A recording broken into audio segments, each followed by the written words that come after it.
ठाकरे गटाचे आमदार राजन साळवी यांची काल पुन्हा एकदा एसीबी चौकशी झाली आहे। त्यांच्या कुटुंबियांची चौकशी पार पडली।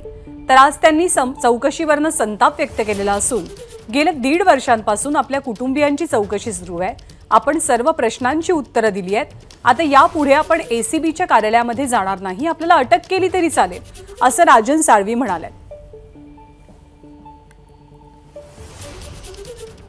उद्धव बाळासाहेब ठाकरे यांच्या शिवसेनेचे आमदार राजन साळवी काल 6व्यांदा एसीबी कार्यालयामध्ये हजर राहिले अलिबाग इथं, आणि त्यावेळी जो घडलेला घटनाक्रम आहे तो आपण त्यांच्याकडून समजून घेणार आहोत।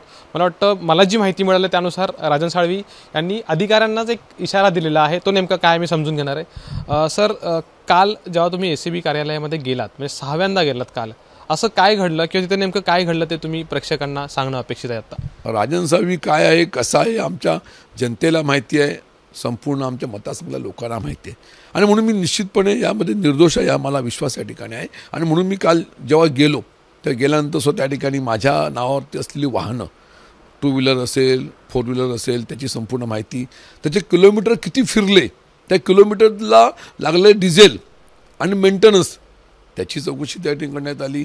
त्यानंतर असलेल्या अनेक गोष्टी तपासल्या गेल्या, आणि मग ते बघितल्यानंतर मला स्वतःच राग स्वतःवरती आवर घालता आला नाही। मला असं वाटलं की 6व्यांदा आलो, माहिती दिली, सतत हा सिमरा चालू आहे, रत्नागिरीतून अलिबागला यायचं जायचं, खूप प्रचंड याचा त्रास होतो। म्हणून त्याला सांगितलं की आज आलो, हा शेवटचा आलो, ह्याच्या पुढे तुमची नोटीस मला आली तरी मी तुमच्यापर्यंत येणार नाही, तुमच्यापर्यंत पोचणार नाही। तुम्हाला वाटलं तर नोटीस पाठवा, पाहिजे असेल तर तुम्ही रत्नागिरीच्या माझ्या निवासस्थानी या, मला अटक करा आणि मला घेऊन चला, माझं काही म्हणणं नाही, परंतु यापुढे मी तुमच्या एसीबी कार्यालयामध्ये पाऊल ठेवणार नाही, अशाची ठामपणे त्यांना उद्वेगाने मी त्या ठिकाणी सांगितलेलं आहे। एसीबीची नेमकी कारवाई काय राहणार आहे किंवा त्यांच्या या चौकशीला राजन साळवी कसे सामोरे जाणार आहेत हे पाहावं लागेल। कॅमेरामन मेहबूब शेखसह अमोल मोरे, एबीपी माझा, रत्नागिरी। एबीपी माझा, उघडा डोळे बघा नीट।